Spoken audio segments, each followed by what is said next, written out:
again, for those of you who've just joined, I do want to greet you, especially the first-time visitors. I can see some new people I've never met before, and I'm just welcoming you to this space. I hope you enjoy it. We're going to have a heartfelt, open, transparent conversation with a young man who's been through hell, been there, said he ain't staying, and he's come back on the other side. And I want to look at the vicissitudes of life, his ups and his downs, his peaks and his troughs, and what he done. What does he do to wrap himself around with some love and affection and some self-care to manage his well-being? I'm going to look at the challenge on his title, on his position in the community, the trust, the respect. We want to have that conversation because you know what? I realize that many of the things that we do, that we might do in our private life, if others had a sneak peek at it, our reputations could be at risk. If someone could just imagine or hear what's going on inside your head, would they want to be around you? So that said, we have no space in our hearts or in our minds or in our hands to judge, because it could be us. It could be us, all right? And with that said, I want to welcome with a big Wellbeing Cafe, heartfelt, open heart, welcome to Dr. Mohammed Johnson. Good morning to you, sir. Morning to you. Morning, Dr. Mike Kelly, and to all you wonderful people on here this morning. Good morning to you. How do I start? Basically, I'm a minister, ordained minister. I'm a lecturer. I'm a father of 5. I have 5 children, and I am married, happily married. And one of my key things is to add value to lives and to help people spiritually and in life. So I'm a spiritual life advisor in many people's lives. And it's something I take pride in doing, and it's something I enjoy doing, especially starting from my children and then extending it to the community. I was very, very actively involved in the community, working in the community with the police, with helping to reduce gun crime, knife crime, and just helping people who their mental health has been affected in many different ways, and their spiritual health has been affected. And there is so much to what I have done or what I have been doing, but that's a snapshot, really. Sure. So I also realized that you were a professional actor as well. Yes. So could we go a bit before that and tell us a bit about your background, where you grew up, what Yes. life was like for you as a child? Wow. When I'm asked that question, the first thing that I'm reminded of is when my innocence was broken at the age of 7. I was sexually abused, and that it affected my innocence and made me see things in a different light. Apart from that, how do I articulate this? I died 3 times, and I was pronounced dead once. And the first time that I encountered death I was about 6, going on probably 7, and I fell from a 1-story height, and I landed right on my back, and I was there for about 7 hours, and basically to be able to explain what happened, I was walking through sort of like sand blowing, and all I could hear is my name being called very slowly. And then immediately I got up, and then I walked. And I had found out that my brother had ran home and told my family that I had died. And to cut the long story short, I was dead, but I came back to life. And scientifically, we all know when you're dead, you are unconscious, and some people never regain consciousness. So that was one experience.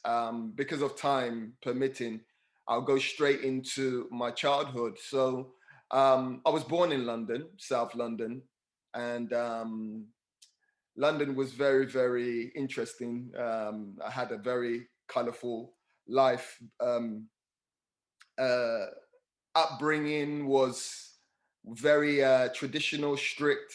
Both parents were there, and my parents were a blessing. They really did their best to teach me and train me, and so on and so forth, as parents do.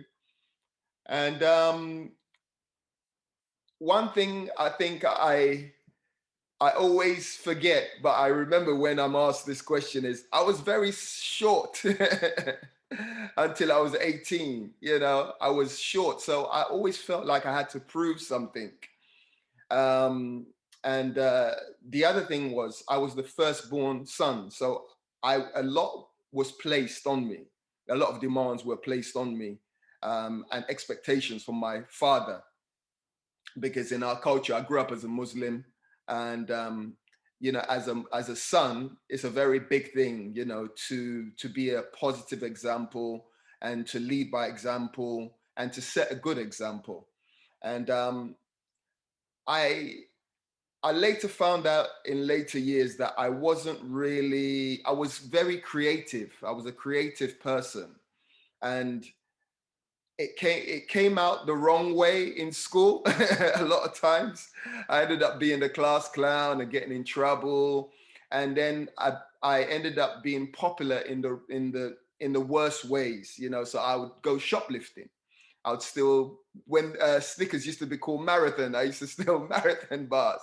Not proud of it, and I used to sell it in school. I would go, and then eventually that would lead to the first time I got arrested in Walworth Road police station. And I remember it as clear as day.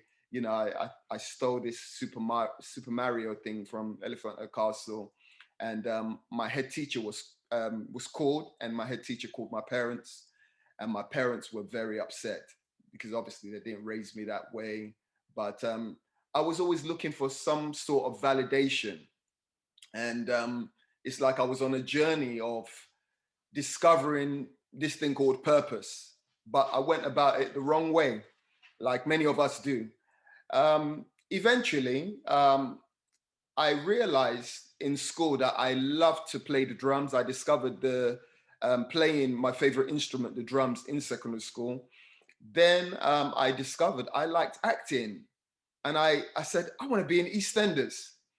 And lo and behold, I became, I achieved that vision. I was in EastEnders. I'd done a small role in EastEnders. I found an agent. Before I went into television, obviously I was naive. I was 18 years old, and I ended up doing nude modeling, which that's another, another situation. And I actually, I was very vulnerable, and I nearly got myself in a lot of mess because the person that was taking the pictures, he actually was a pedophile, and he was exploiting me, and he made a pass at me, and offered to, give me a lot of money and buy me a house and so on. I was 18 years old. And then I realized this wasn't the path I wanted to go down, that he was tricking me into modeling for name brands, but actually it was nude modeling, full-blown nude modeling. And eventually I found an agent in Wembley, Sharon Harris, and she got me my first role in The Bill. And I was in The Bill playing a criminal. It was just so surreal. And it was right next to my secondary school, Lambeth Walk. My secondary school was literally a stone throw, 2 minutes walk away from Lambeth Walk, Lillian Bayliss. And I was in The Bill, and my life started to progress. in the acting industry very, very quickly. And I started to go up against roles with people like household names now, and household names that were coming up, like Ashley Waters, who's in what is the show they have, I think, on Netflix, Top Boy, and Kidulthood, Adulthood, Noel Clark. These are people who I know who were friends, and yeah, we were in I was in 2 different films actually with Ashley Waters and with Noel Clark, who's in Kidulthood, Adulthood, so on and so forth. Eventually, a month before my 21st birthday, I discovered Christianity in a deeper way, in a very intimate way. And I decided I'm going to stop the acting because of the temptation that I found was in that industry, and I'm going to just focus on God. And in the midst of that journey, I found a passion, which was to work with young people. And then eventually I became a teacher. And then the rest is history.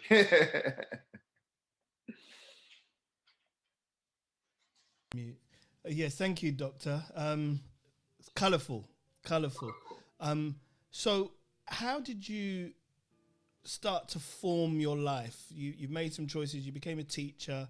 Yes. What was the narrative that was running alongside? I know you got your faith, but earlier on we even heard from Queen to say sometimes you got your faith and you believe God, but Yes. you can be all on your own. Yes. You could be confused. You could make silly mistakes, basic mistakes. How did you wire your brain for your purpose, for your goal, for where you're going? So for me, and I always say this, and it's something I always tend to say, I had maximized my life. I was somebody, if I was, when I used to club, I would club to the max. When I used to sleep around, I would sleep around to the max. When I used to smoke, I think that's something that was left out of it. I used to smoke, smoke drugs, and it was something I did to the max.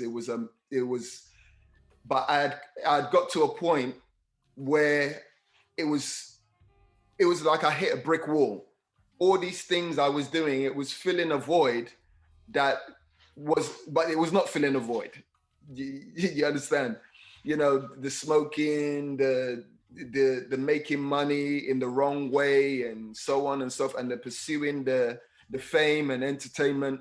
It did not fill a void, and it started to give me questions that I needed to get answers for, of what actually am I here for?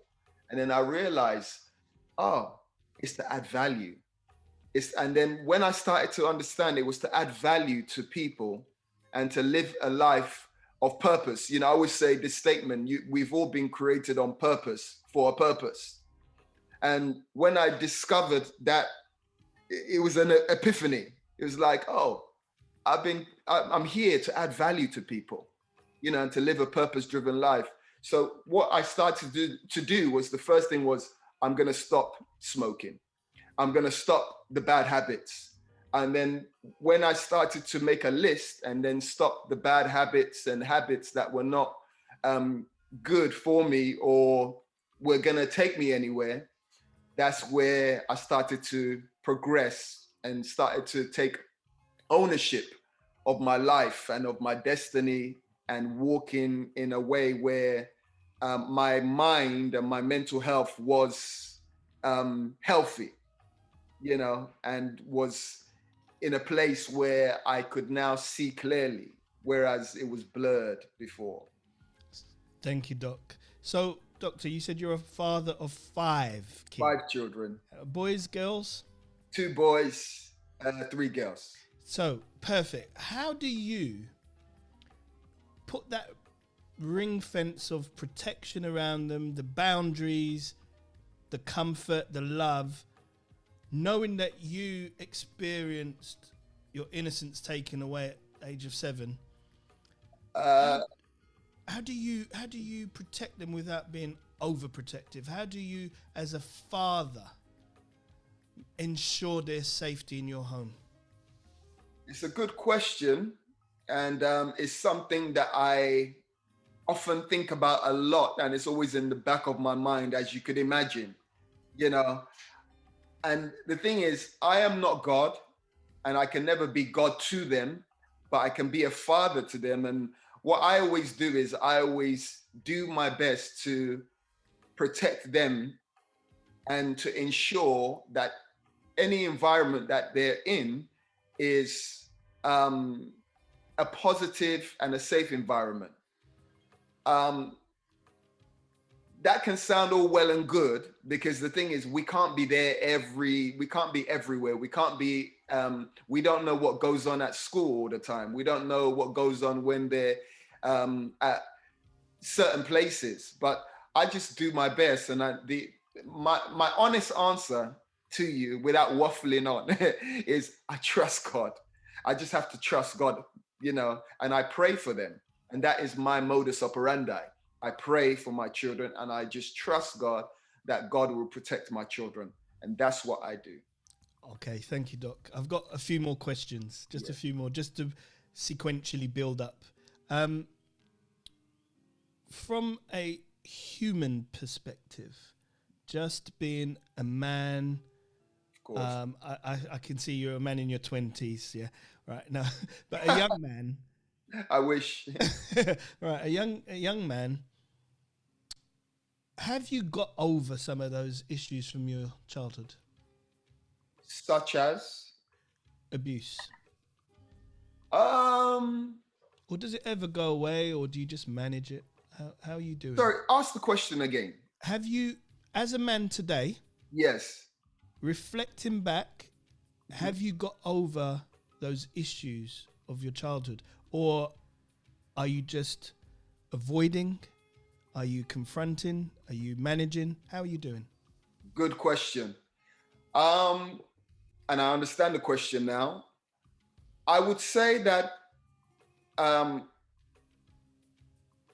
this is the honest truth. I have not got over it, but I've learned to manage. Good. And that has been, it's almost like it's a theme in my life when in respect to certain things that I've been through, in my life, because I've been through a lot. I'm in my 40s, and I've been through so much, and I mean, it's taken a lot of, I've been through a lot of trauma. Yes. And I've learned that certain things, for instance, I've been divorced and I've never got over it, but I've learned to continue to manage, manage myself and manage my emotions, manage my mental health. I've been through depression. I've attempted suicide. I've all these things. When I look back, and when you said something very profound. You said, have you confronted these things? And one thing I do is, although I have not gotten over something like, let's say, abuse, I confront it.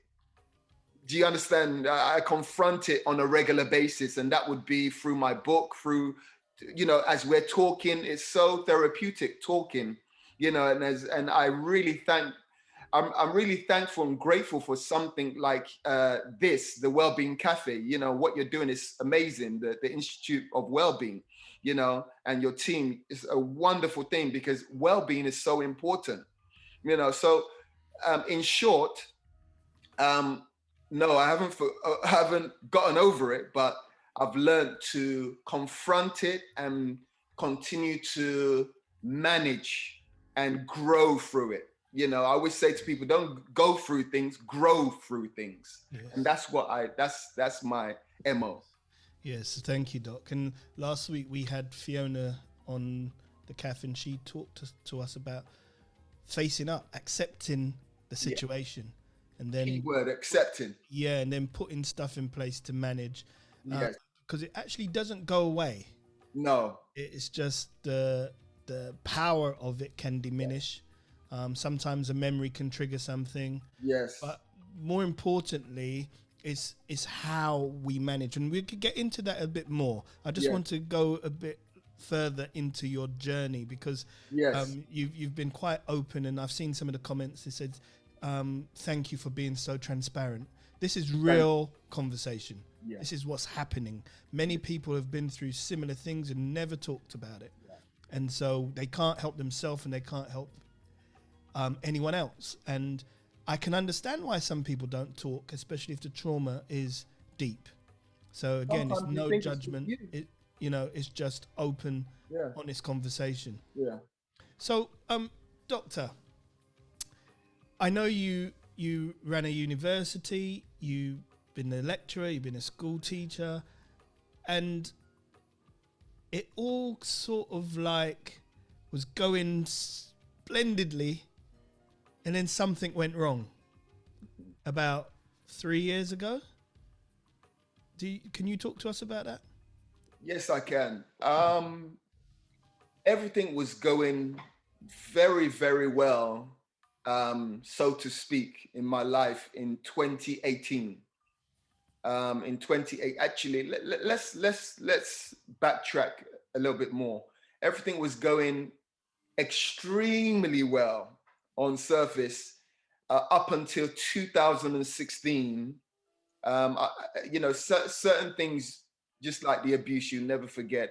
But on the 2nd of November 2016, over 10 officers with bulletproof vests came to my house, knocked on the door at 6:45 a.m. in the morning, and said, "You're under arrest, for tax fraud."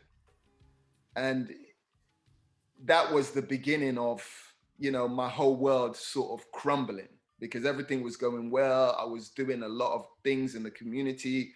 I was working with the police. I was working with the community. I was doing a lot of, I was in and out of the country. I was in India. I was in Africa. I was in America. I was speaking all over the world. I was just, doing this mission of adding value to lives, But at the same time, there were things that I could have done better. And there were things that were left undone. I'm talking about administratively, financially. And I was dealt quite a heavy blow, and in the way it happened, as I said, in November, I was arrested. And then in 2018, I went through a trial. Because I actually thought the situation in 2016 would lead to a slap on the wrist and a fine, and then an opportunity to fix it, just like Philip Green and Charles Dunstan with their tax issues in the paper. But they, I've learned that money is power. The more money you have, the more you're able to pay lawyers to help you with your legal situation and so on and so forth. But anyway, in 2018, after a 7-day trial, I was convicted and incarcerated for 4 years. And obviously that, if it doesn't match my character. I mean, I was a person very active in the community, very active in the church. I conducted a lot of weddings, funerals, baby blessings. I spoke and was a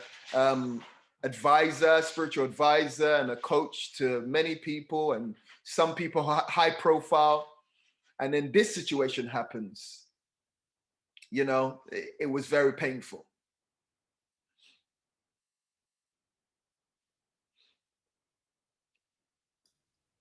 Dr. Johnson, yes. I think we lost. Mike's back. Okay. Thank you. Yeah, sorry about that. My internet has died a death, but fortunately I had the contingency no problem set up, ready and waiting. I missed the crux of the point. I heard 2018. I'm not sure if anyone else heard. You said that you thought you were going to get a slap on the wrist and my internet died. There you go. You want me For to my start benefit, could from you there? just carry on from there? Yes, please. So yeah, I Thank thought I you. was going to get a slap on the wrist, and I would get a fine, and I'd get an opportunity to just basically pay a fine and just fix my administration, you know. But yes, I ended up being incarcerated for tax fraud, and obviously, it wasn't a situation where it was like a silent thing. It was broadcasted all over the place. So, you know, it was like, you know, in the paper, in the news. So it was very, very, I mean, my whole world crumbled, you know. So you can imagine this larger than life character, you know. I'm in a big award ceremony with the police, the chief constable of Bedfordshire. They're giving me awards. Next minute, I'm being walked down, you know, to the highest security prison in the UK, you know. And that was the beginning of, actually, let me say it this way. That was the worst.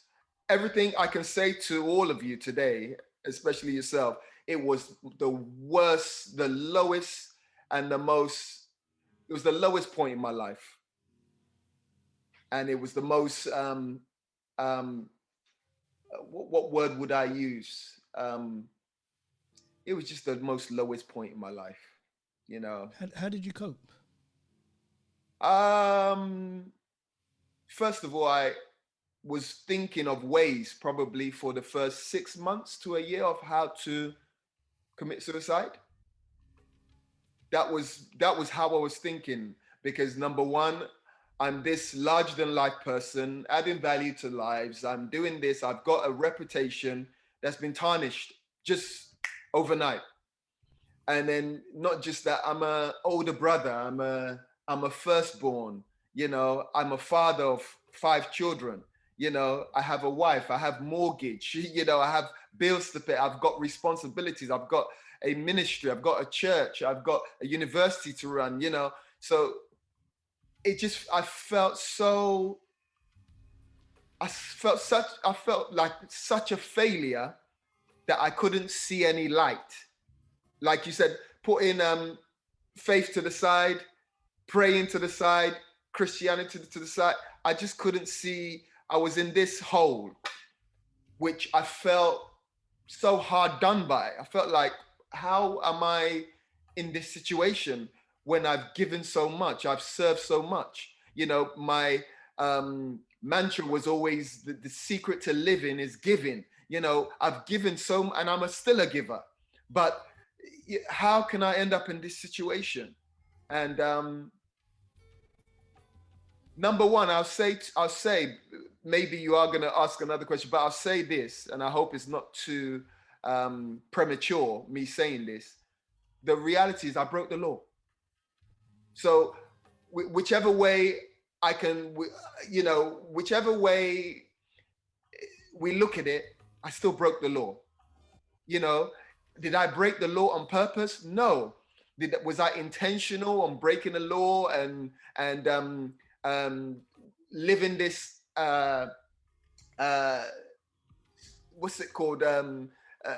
What do they say? I forgot what they called it. A certain lifestyle, like a high lifestyle. I wasn't doing that intentionally. I was somebody who was actually adding value, but I was penalized for a mistake, you know, and I just couldn't see why I had to be dealt that card that way. Am I making any sense? Yeah, fascinating. So, Doctor, whilst we're on lockdown and we are in a mild form of a way feeling incarcerated, we're feeling something's happened to us. Yeah. We are housebound for many of us, not allowed out. Yeah. And many have felt like life is not worth living. how do we connect with family and friends, and loneliness, isolation, depression, distress, anxiety. All of these things are at our front door, quote unquote. How does someone boost their well-being in the lowest, darkest time of their life? Because let me just answer that question first. I'll come to the second one afterwards. Okay. How do you boost your well-being when everything's not working? Good question. And we've had an opportunity, Dr. Mike, to talk. And what I mean by talk is, just talk generally. We haven't spoken about what questions we were gonna say today or anything like that, because I said let's let it be natural and organic. But we've talked as friends and as just human beings that have love for each other. And one thing I realized, and the reason why I'm saying this, I hope I'm not losing any of you by my elongated response. But the thing was, in the incarceration, I actually had to go through well-being. So I had to meet somebody in well-being, because the thing is, it's like all of us, we're on this Zoom. But the thing is, there is an essence of freedom. When the Zoom finishes, we can go to Tesco or Sainsbury's and we can go shopping. Whereas when you're incarcerated, you are incarcerated. You're told what to do, when to do it, how to do it, where to do it. There isn't you don't have a choice, But obviously, it is a big change for many people. We are being told by the government, you can't just go to see your family. You can't just go down the road just because you want to drive. But answering a question, I had to go through well-being, and I had to face the facts that I was this larger than life person that had freedom. Now my freedom has been taken away from me. So now I had to adjust to that, and my mental health had to adjust to that. And that was a journey I had to embrace, face, and deal with. And how I dealt with it again was, many of you've heard, you may have heard this. I know, Dr. Mike, you would have heard this. It takes 21 days to 30 days to develop a habit. And it takes around 21 days to 30 days to break a habit. So for me, what I had to do was I had to set goals, and I had to set goals that, number one, I had to get my mind back on track. And I had to basically, and my, what gave me the fuel was my children and my wife. If I didn't have children, and if I didn't have a wife, and if I didn't have a God, if I didn't have my faith, I don't know how I would have, coped, But as I said, I turned everything around by setting goals. Fantastic. And then, did you have someone help you to do that? That was the well-being officer. Okay. So let's say God. Can I just ask you what else? Yeah. What else did they do with you? You know what they did with me, which I think a lot of us don't get a lot of times. It's not even they. It was actually a lady, and what she did was she just let me talk. She let me talk. The meeting was always, I think, about 30 minutes to an hour, and 90% of that meeting was letting me talk. Yeah.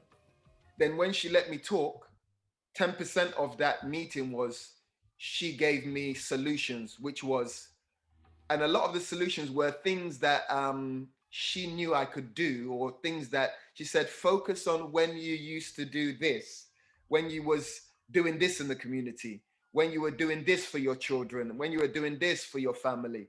So that gave me a lot of confidence to translate that back into, or to transfer those that mindset into where I was at and start turning things around. So a question from the room, Doc, was how long were you in prison? So 2 years. 2 years. So when did you come out? Last year, March, straight into lockdown. And then you went into have a lockdown, right? Yes. But so you got trained how to manage in this season, right? Praise the Lord. Well, listen, I just thought it would be helpful to just ask you these questions, and I personally want to say thank you for being so open, so honest, so transparent, and we can sense that sense of genuine relationship. There is something authentic. There are some questions in the room, Doc, which I'd like to No problem. open up, and I think Nicole's put a question in, and Nicole Duncan. Nicole, did you want to ask a question, or do you want me to answer it for you? It'd be nice if you asked it, Nicole. Please do go ahead.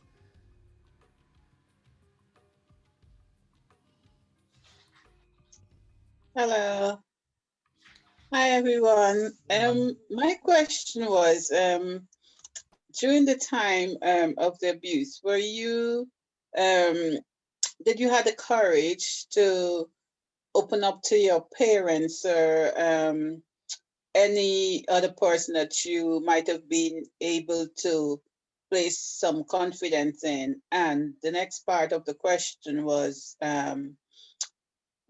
did you ever have the courage to confront your abuser or abusers? Right. Thank you for your question, Nicole. The answer is no. It was one abuser, and it was a woman. And for me, as a male, it was, and in my culture at the time and how I was being brought up, it was, I found it embarrassing to say anything about it. I was about 7 years old, 6, 7 years old. So I found it difficult. I only told my parents and my family about it when I was about 25. So nearly 20 years later, so the answer was no. Thank you, Nicole. Great question. And there is a question that Ricky's posed, and it was about forgiveness. Have you forgiven your abusers, and does forgiveness play a critical part in the managing of the process of your life's continuum? Yes, it's a easy answer, and yes, I've forgiven, and I believe that it's very important to forgive. And if you're not able to forgive, I think many of us, we've heard a common thread: when you don't forgive somebody, you give them power. So it's very important to forgive and move forward. And I've forgiven, and I've moved forward. So yes, I have forgiven, and I've forgiven myself. Yeah, that's powerful. That's the first place to really start, right? Fantastic. Thank you, Doc. So let me go firstly to Rox, and you can answer your question. Good morning to you. Morning. Thank you, Dr. Johnson, for your level of honesty and the way that you speak. I just want to ask, you said that when you were in prison, the wellbeing officer let you talk. Can you just share a bit more in terms of the difference talking made to your well-being? So can you just sort of give a bit more detail about why that was so important? Roxy, thanks for your question. For me, in the capacity that I played before I landed in that place, I was always giving out. And the funny thing is, I realized that I had never really had that opportunity for me to just talk to somebody about my issues. All I was doing for a long time was just listening to other people's problems and helping other people with their problem. But I never really, yes, I had a mentor, but I never really had an outlet like that to really just talk 90% of the time and explain what I was dealing with, what I was going through, the complexities in my life, and solutions, practical solutions, like, learning how to switch off. It was something which I was just like a robot, to be honest with you, for a long time, and it wasn't all bad, but I needed that opportunity to speak to somebody. And a great mentor of mine, he's actually a bishop. He actually said it's very important to have to speak to a therapist, sometimes, and just, detox yourself. So for me, I really needed that outlet to speak to somebody and to explain to somebody neutral that didn't see me in this light of he is a influencer for many people, or a mentor or advisor to many people. He's just a human being. So I really needed that outlet. And what that did for me was it gave me some balance, and it gave me actually confidence to be a human being who can make a mistake, and yes, so that's what it did for me. Brilliant, thank you. Powerful. Talking is so important, and if you talk to the right persons, you'll hear some answers in your own dialogue that may surprise you. Brilliant. So thank you for that question, Rox. Good morning to you, Reverend Tracy. So good to have you back in the CAF again. Please go ahead. Thank you, Dr. Mike. Thank you, Dr. Johnson. This is an incredible testimony to the goodness of God, your story. I want to speak. Some lovely person asked you, did you have the courage? And I had to turn my face away at that point, because you are a courageous man. You are an incredibly courageous man. You have said, I broke the law. You had the courage to live. You had the courage to give back. And you are you're just so courageous. I was sexually abused as a child. And if somebody asked me, did I have the courage? It's all due respect, it's the wrong question. You are so courageous. Thank you. And you're courageous to say this. I want to protect my children, but I can't be everywhere they are. And this is sometimes a generational thing, that we stand and we trust God, but bad stuff happens. Yeah. And I just wanted to say that, because I felt that for you because you are so courageous, and I'm so grateful that I've heard your testimony this morning. Just thank you. Thank you so much. Wow. I like what Fiona has said. Well said, and she fully supports what Tracy said. It is courage, and there's something beyond the courage to keep going, and that's what I want to have a quick chinwag with you about, is what we call object referrals and self referrals. The object referrals are influences from an outside perspective. So, for example, Donald Trump, blue suit, red tie, white shirt, most powerful man in the world, right? What happens when he's no longer the president and his wife is not holding his hand? And all the things that have made him who he appears to be is taken away. Your ID is gone. And so yours as a pastor, a community activist, a dean of a college, of a university, a lecturer, a father, a caregiver, and all of those titles get taken away, and it gets replaced with criminal. There has to be a narrative which is what we call the self-referral, that says beyond my self-esteem, there's the self-worth, which then can influence my self-esteem, how I see myself, not just through the eyes of others, but through my own eyes. Really good. And I want to get into that, Doctor. How do you build yourself up, knowing that all of this has happened to you? It's a reality, it's a fact, and now many others know about your downfall, and you've got to get up in the morning, brush yourself down, be fit for your kids, be fit for the people that you serve, but then also fit for yourself. So after the self-talk and after the outpouring to the well-being officer, there still needs to be an action, an unction, a doing.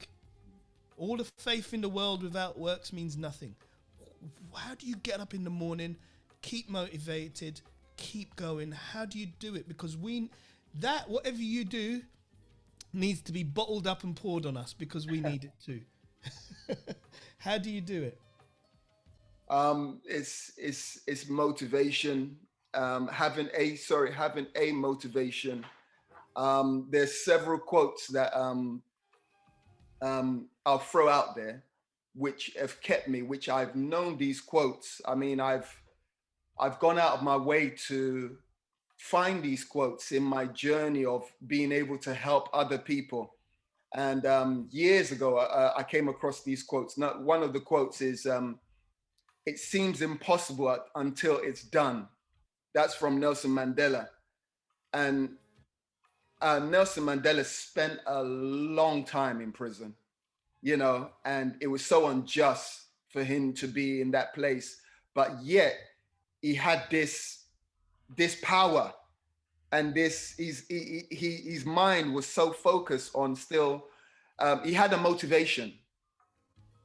It seems impossible until it's done. And when I was there, for me, I couldn't see any light. It seemed impossible until it was done, in terms of it seemed impossible that I would be able to get out, be able to be with my family, be able to get back on track, be able to continue to add value to lives.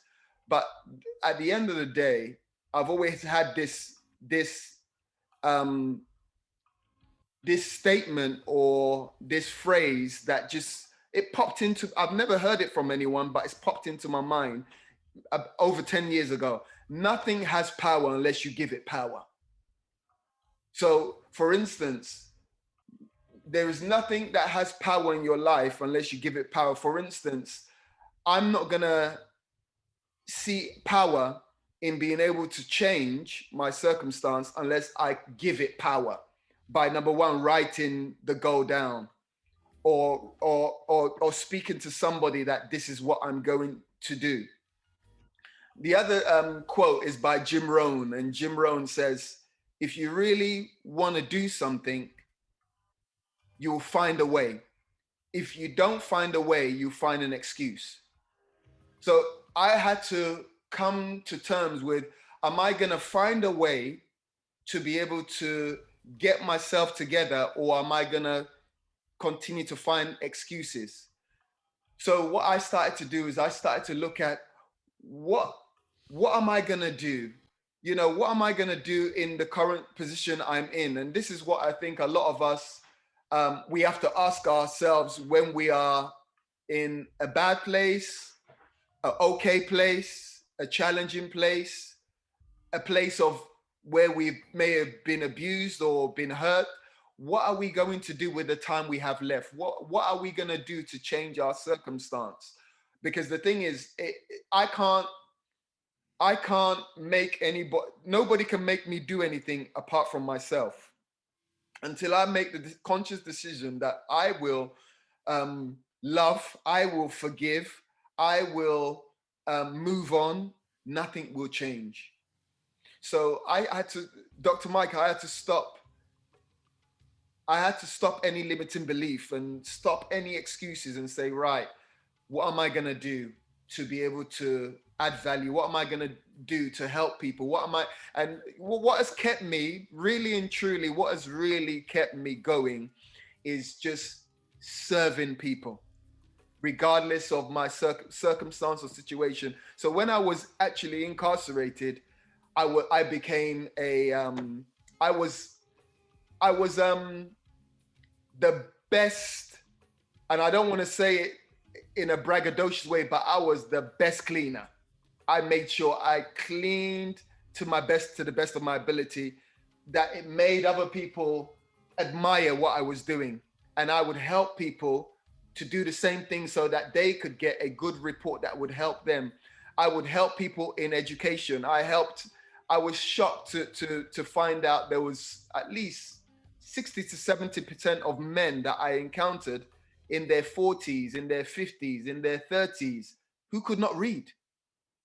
So I would help people to read. I would help people to set goals. I would help people to write their CVs. I would help people to set goals. And that is what helped me to put me in a place of power, of moving forward with a positive mindset.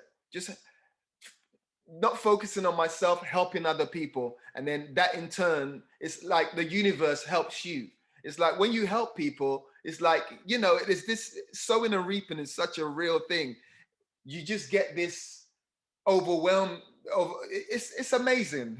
I hope I'm making sense. But no, it does. It's amazing. It The more certainly you does. help people, the more the world shifts to help you.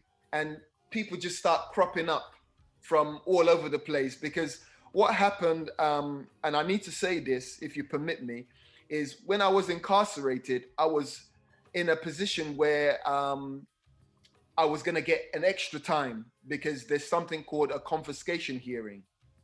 And what that is when somebody's incarcerated for something like tax or tax fraud, what happens is the prosecution or the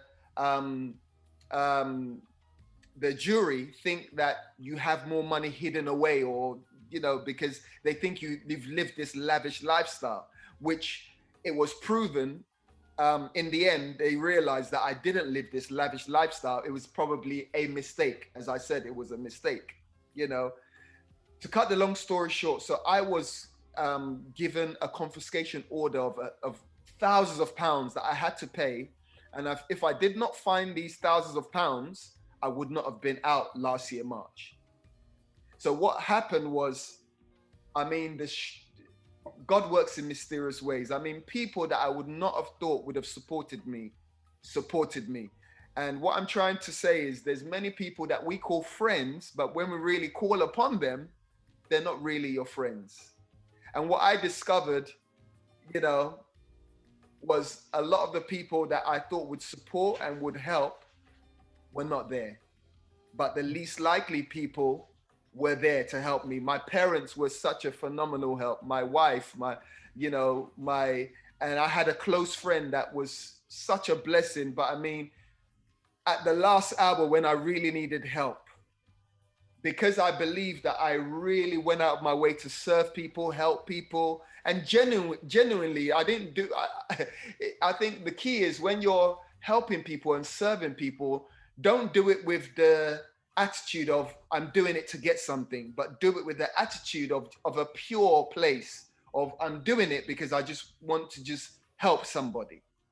And when you do that, what happens is you start to just get that reciprocation back. And I met a lot of men that were abused as well, and I was able to counsel them. I actually became a pastor when I was incarcerated, and it's something that I hardly say, but I ended up being a minister to so many people in that place. Did I like being there? No, but I enjoyed being able to help people. Wow, Doctor. Wow. You know what? I'm not going to wait to the end. Let me just quickly give you a hand clap just to Thank you. keep that energy up, sir. Oh, And wow. Powerful story. Powerful story. How's your family? How's your wife and kids? I want to just say, to God's glory, they're well. I have my 5 children with me today. You know, some of them are doing some homework from secondary school. They're darted around the house. My son is actually in here You know, he's just over there.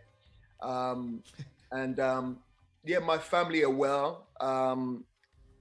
I live in an area where all my family are in London.